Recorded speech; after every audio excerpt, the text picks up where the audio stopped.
IT job కోసం try చేస్తున్నారా? Coding tutor లో ట్రైనింగ్ తో పాటు stipend and 100% job guarantee. Welcome to Suman TV. నేను మీ సుమన్ టీవీ నాగ్. నేను శ్రావణ్ వారణాసి గారు as a business coach mindful millionaire అనేటువంటి సిరీస్ చేస్తూ ఉన్నాము. చాలా బాగా ఆదరిస్తూ ఉన్నారు. Thank you so much for that. అయితే చాలామంది ప్రధానమంత్రి ముద్రా యోజన అనేటువంటి ఒక్కొక్క స్కీమ్కి సంబంధించినటువంటి లోన్ ప్రాసెస్ అనేది ఒకటి ఉంది. దానివల్ల వచ్చేటువంటి బెనిఫిట్స్ ఏంటి, ఎవరు దానికి అర్హులు, డాక్యుమెంటరీ ప్రాసెస్ ఏ విధంగా ఉంటే నిజంగానే మనకు ఆ లోన్ వచ్చే అవకాశం ఉంటుంది అనేది డీటెయిల్డ్ ఇన్ఫర్మేషన్ అయితే ఇస్తాము.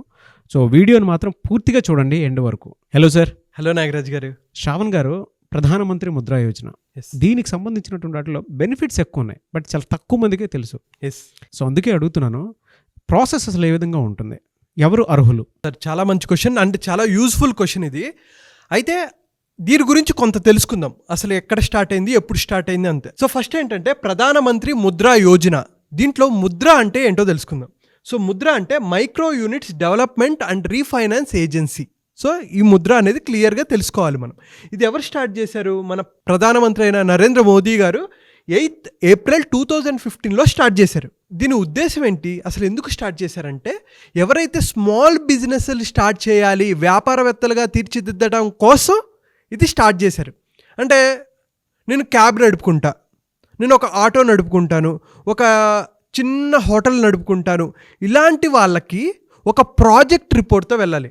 సో చాలామంది ఏమనుకుంటారంటే, సార్ నా దగ్గర నేను ఒక టిఫిన్ సెంటర్ పెట్టాలనుకుంటున్నాను, ఒక రెస్టారెంట్ పెట్టాలనుకుంటున్నాను, ఒక క్యాబ్ కొనాలనుకుంటున్నాను, లేకపోతే ఒక సెలూన్ పెట్టాలనుకుంటున్నాను, ఒక జిమ్ స్టార్ట్ చేయాలనుకుంటున్నాను, ఒక పౌల్ట్రీ ఫామ్ స్టార్ట్ చేయాలనుకుంటున్నాను, డైరీ ఫామ్, ఇలాంటి చాలా బిజినెస్లకి వీళ్ళు ఇస్తారనమాట. అయితే ఫస్ట్ థింగ్ క్లియర్ ఉండాల్సింది ఏంటంటే, మీకు ఒక బిజినెస్ ఐడియా ఉండాలి.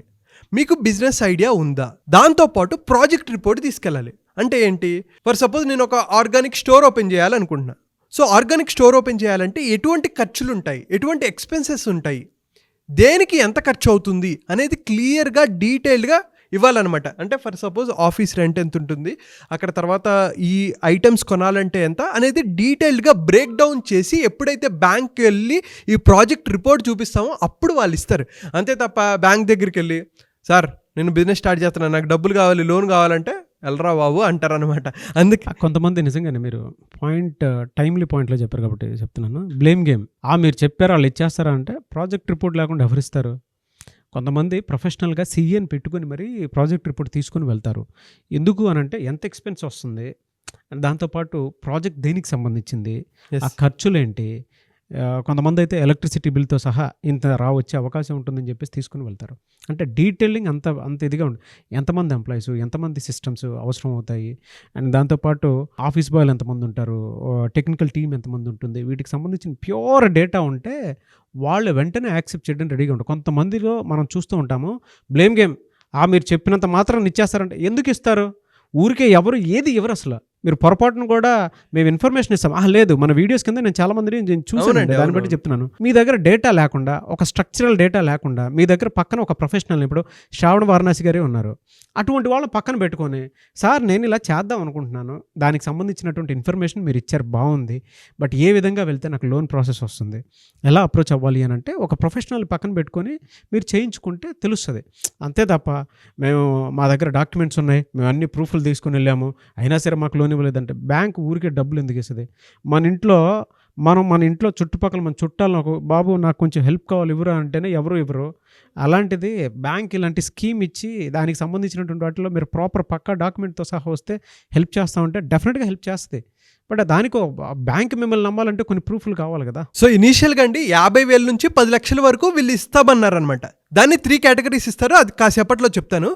ఒకసారి మనం వెబ్సైట్ చూసుకుంటే mudra.org.in ఈ వెబ్సైట్కి ఒకసారి వెళ్తే, నేను చెప్పేది ఏం లేదు, మీకు వెబ్సైట్ కనిపిస్తుంది, దాంట్లోకి వెళ్ళొచ్చు. దీంట్లోకి వెళ్తే మనకు 3 రకాల స్కీమ్స్ ఉంటాయండి. ఫస్ట్ ఏంటంటే శిశు, అంటే మీ ఇన్వెస్ట్మెంట్ 50,000 కన్నా తక్కువ ఉంటే మీరు శిశు కిందకు వస్తారు. అలాగే 50,000 నుంచి 5 lakhs వరకు ఉంటే కిషోర్ కిందకు వస్తారు. అండ్ అలాగే 5 lakhs నుంచి 10 lakhs వరకు ఉంటే తరుణ్ అండర్లో ఉంటారు. అయితే ఇప్పుడు నిర్మలా సీతారామన్ గారు 2024 బడ్జెట్లో ఏం చెప్పారంటే, మేము దీన్ని 20 lakhsకే ఎక్స్టెండ్ చేస్తున్నామని చెప్పారు. అయితే ఇప్పుడు ఎవరైతే కొత్తగా స్టార్ట్ చేసేవాళ్ళు నాకు 20 lakhs వస్తుందేమో అని అనుకుంటే అది మూర్ఖత్వమే.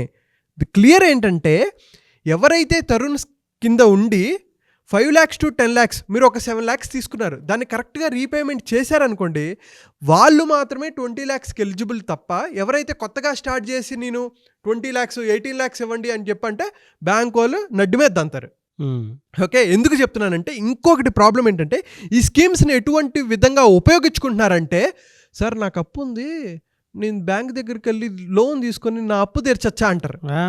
ఇలాంటి వాళ్ళు నాకు తగిలారండి. నేను ఎందుకనే ఆ మాట నేను మాట్లాడాను, ఎందుకు మాట్లాడానంటే ప్లీజ్ మీరు దయచేసి మీ దగ్గర జెన్యూన్ ఒక బిజినెస్ ఉండి దానికి అసలు ఎంత ఖర్చు అవుతుంది, దాన్ని మార్కెటింగ్, ఇప్పుడు అక్కడికి వెళ్తారు, బ్యాంక్ దగ్గరికి వెళ్తారు, దీన్ని ఎలా మార్కెటింగ్ చేసుకుంటావు, ఎలా సేల్స్ చేస్తావు, ఎలా ఆపరేషన్ చేస్తావు, ఎంతమంది ఉంటారు, ఎంత బిల్ అవుతుంది అనేది నీకు క్లారిటీ లేకపోతే ఎందుకు ఇస్తారండి బ్యాంక్ వాళ్ళు?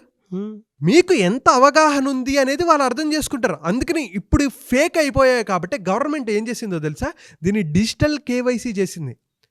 అంతకుముందు ఒక ఆధారు పాన్ ఉంటే ఇచ్చేసేవాళ్ళు. పాపం వీళ్ళు ఏంటంటే ఎంకరేజ్ చేయాలి, గవర్నమెంట్ కూడా బాగా ఎంకరేజ్ చేయాలనే ఉద్దేశంతో ముందు మొదలుపెట్టారు.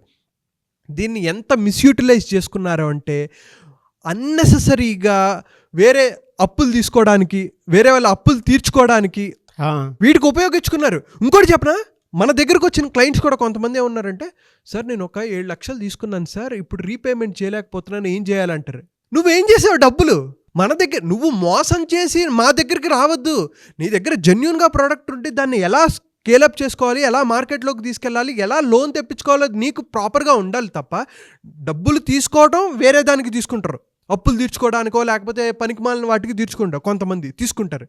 అలాగే కొంతమంది తీసుకుంటారు, దాన్ని సరిగ్గా యూటిలైజ్ చేసుకోకుండా బిజినెస్ ఎలా రన్ చేయాలో తెలియక దాన్ని వేస్ట్ చేసేసి మళ్ళీ మా దగ్గరకు వచ్చి, సార్ ఇప్పుడు లోన్ పేమెంట్ చేయలేకపోతున్నాను, ఏం చేయాలి సార్ అంటారు. దీంట్లో వడ్డీ రేట్లు రూపాయి వడ్డీ అండి. అంటే ఏంటంటే 12% నువ్వు బిజినెస్ రన్ చేయాలంటే నీకు ఎంత నాలెడ్జ్ ఉండాలి. 12% ఇవ్వాలి అంటే నువ్వు 15%, 20%లో నువ్వు బిజినెస్ రన్ చేయాలి. అవి ఎప్పుడైతే అర్థమవుతుందో గవర్నమెంట్కి కూడా ఒక కాన్ఫిడెన్స్ వస్తుంది కదా. అంతే తప్ప మీరు ఇష్టం వచ్చినట్టు డబ్బులు తీసేసుకొని బ్లేమ్ గేమ్ చేయొద్దు. అకౌంటబిలిటీ 0, బ్లేమ్ గేమ్ 100% ఉంటుంది. నేను క్లియర్గా చెప్తా, నా దగ్గరికి ఎవరికైతే వస్తారో వీటి స్కీమ్లో ముందు మీ బిజినెస్ ఐడియా ప్రాపర్గా చేయండి. మీకు ప్రాజెక్ట్ రిపోర్ట్ ఎలా తయారు చేయాలో తెలియకపోతే చదువు రాని వాళ్ళు కొంతమంది ఉంటారు, వాళ్ళకి మనం సపోర్ట్ చేస్తాం, కానీ అది జెన్యూనా కాదా. కొంతమందికి బిజినెస్ స్ట్రక్చర్ కూడా మీకు అర్థం కాలేదని అంటే, బిజినెస్ స్ట్రక్చర్ని ఏ విధంగా చూపిస్తే మాకు లోన్ వస్తుంది అనుకుంటే మీరు అపాయింట్మెంట్ తీసుకొని దానికి తగ్గట్టే ప్రొఫెషనల్గా వెళ్తే చాలా విషయాల మీద మీకు పట్టు వస్తుంది, అవగాహన వస్తుంది. అండ్ ఎందుకు రాదో మనం అప్పుడు ఆలోచించవచ్చు. దేర్ ఈజ్ అ థియరీ, అంటే ప్రతి దానికి ఒక పద్ధతి ఉంటుంది, ఆ పద్ధతి ప్రకారం వెళ్తే బాగుంటుంది. డాక్యుమెంట్స్ ఇందులో బేసిక్గా ఏంటంటే లైవ్ వీడియో కొన్నిసార్లు అడుగుతారు, లైవ్ పిక్చర్స్ అడుగుతారు, ఆధార్ కార్డు, పాన్ కార్డు, అసలు బ్యాంక్ స్టేట్మెంట్లు ఏమున్నాయి, అంతకుముందు ఆల్రెడీ మీరు చేస్తున్న వాళ్ళు అయితే ఐటీ రిటర్న్స్ ఏమైనా ఉన్నాయా, బ్యాలెన్స్ షీట్స్ కొంతమంది అడుగుతారు. కొత్తగా స్టార్ట్ చేసే వాళ్ళకి బ్యాలెన్స్ షీట్లు ఇవేమి ఉండవు. సో అసలు ఫస్ట్ థింగ్ అర్థం చేసుకోవాల్సింది మీ బిజినెస్ ఐడియా ఎటువంటిది, దానికి బ్రేక్ డౌన్ మీరు ఎలా చేసుకోగలరు, మార్కెటింగ్ ఎలా చేసుకోగలరు అనేది మీకు బేసిక్ అవగాహన ఉందనుకోండి, లోన్ తెప్పించడానికి మేము ఏమైనా బాధ్యత తీసుకుంటాం. అంతే తప్ప బ్యాంకుల దగ్గరికి వెళ్ళి ఏమంటే నేను ఒక షాప్ పెడతాను అనుకుంటాను అంటే వాళ్ళు ఖచ్చితంగా ఎవరు అసలు లేవనే చెప్తారు. ఎందుకురా బాబు వీళ్ళకి మేము తగిలించుకోవడం కన్నా వీళ్ళకి లేవు అని చెప్పేసి పంపించేయడం బెటర్ అని చెప్పి అనుకుంటారు. ఆల్మోస్ట్ 18 బ్యాంకుల వరకు సపోర్ట్ చేస్తుంది. ఇంకా చెప్పాలంటే ఎంతవరకు చేశారంటే చూడండి, ఈ స్కీమ్ కింద అమౌంట్ శాంక్షన్డ్ అంటే అమౌంట్ డిస్బర్స్డ్ అంటే ఏంటంటే మంజూరు ఎంత అయింది, పంపిణీ ఎంత జరిగింది. మంజూరు అంటే ఎంత, 5,41,000 కోట్ల వరకు మంజూరు చేశారు. సో మంజూరు చేసింది 5,41,000 కోట్లు అండ్ పంపిణీ చేసింది 5,32,000 కోట్లు. సో ఇది ఆల్రెడీ స్కీమ్ ఉంది. మీరు ఇందాక చెప్పినట్టు mudra.org.inకి వెళ్తే మీకు క్లియర్ డీటెయిల్స్ ఉంటాయి. మీకు ఇంకా కావాలి, ఇంకా తెలియట్లేదు, మీరు ఏ బిజినెస్లో ఉన్నారు, ఇది ఇంకోటి ఏంటంటే ఫార్మింగ్ రిలేటెడ్ వాళ్ళకి కాదు అండ్ అలాగే కార్పొరేట్ రిలేటెడ్ వాళ్ళకి కాదు, చిన్న స్మాల్ అండ్ మైక్రో బిజినెస్లు స్టార్ట్ చేసుకోవడానికి ఈ స్కీమ్ ఉంది.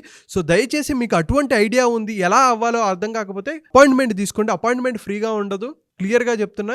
మీ బిజినెస్ ఏంటనేది మాకు చెప్పి అపాయింట్మెంట్ మీరు డైరెక్ట్గా మమ్మల్ని కలిసి దీన్ని ఎలా శాంక్షన్ చేసుకోవచ్చు అనేది మేము హెల్ప్ చేస్తాం.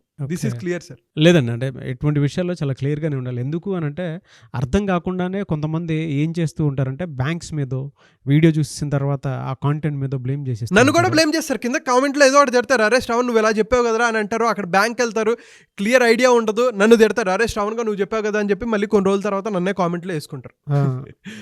సో క్లారిటీ కోసం అని చెప్పేసి. But this is very clear. మీ దగ్గర కనుక డేటా బాగుంది అనుకుంటే, మళ్ళీ చెప్తున్నానండి మీకు, జనరల్గా దీనికి సంబంధించినటువంటి వాటిల్లో బెనిఫిట్స్ ఎక్కువ ఉన్నాయి. బట్ చాలామంది ప్రజలకి తెలియట్లేదు. వడ్డీలకి ఎక్కువ బయట తీసేసుకొని బిజినెస్లు స్టార్ట్ చేస్తూ ఉన్నారు. లేదు, మీరు కనుక ఓపిక్గా మీ దగ్గర డేటా ఉండి ఒక ప్రొఫెషనల్ అప్రోచ్ తోటి బ్యాంక్ దగ్గరికి వెళ్తే డెఫినెట్గా బ్యాంక్ వాళ్ళు హెల్ప్ చేస్తారు. సార్ నా దగ్గర ఇది ఉంది, ఈ స్కీమ్ ప్రకారం ఇంత వస్తుందని చెప్పేసి చెప్పారు. అండ్ ఇక్కడ సెంట్రల్ గవర్నమెంట్ డేటానే ప్రూఫ్ ఉంది, వెబ్సైట్ కూడా ఉంది, వెబ్సైట్లోనే ఇచ్చారు అని చెప్పేసి మీరు కూర్చోబెట్టి మాట్లాడి పద్ధతి ప్రకారం కనుక వెళ్తే దేనికైనా సరే ఒక సొల్యూషన్ ఉంటుంది. సో ఒకవేళ అప్పటికీ మీరు ఇది చేయలేదు అని అంటే, ఆ టైంలో కనుక అప్రోచ్ అయినా కూడా మీ దగ్గర అన్నీ ఉండి రావట్లేదు, దీనికి సంబంధించి ఏదైనా ఇది చెప్తారా అని అంటే, డెఫినెట్గా హెల్ప్ తీసుకోవడానికి శ్రావణ్ వారణాసి గారు యాజ్ అ బిజినెస్ కోచ్, తన దగ్గర ఒక టీం ఉంది. అంటే లోన్స్కి సంబంధించినటువంటి వాటిలో ఒక టీం ఉంది. అండ్ చార్టెడ్ అకౌంటెంట్ పర్సన్స్ ఉన్నారు. అండ్ దాంతోపాటు ప్రొఫెషనల్ టీం ఉంది. సో ఆయన త్రూ మీరు అపాయింట్మెంట్ తీసుకొని హెల్ప్ తీసుకోవచ్చు. సో ఆ విధంగానే సరే మీరు అప్రోచ్ అవ్వచ్చు. అండ్ ఏ బిజినెస్ చేయాలనుకున్నా కూడా, ఇందులో ఎన్ని రకాల బిజినెస్లు వస్తాయి అనేటువంటి దానికి తెలుసుకోవాలనుకున్నా కూడా మీరు అపాయింట్మెంట్ తీసుకొని రావచ్చు. అండ్ ఈ వీడియో లైక్ చేయండి, షేర్ మాత్రం తప్పకుండా చేయండి. ఇలాంటి మరిన్ని వీడియోస్ కోసం మా ఛానల్ ఫాలో అవ్వండి. Thank you. సుమన్ టీవీలో మీ పర్సనల్ అండ్ బిజినెస్ ప్రమోషన్స్ కోసం కింది నెంబర్కి కాంటాక్ట్ చేయండి.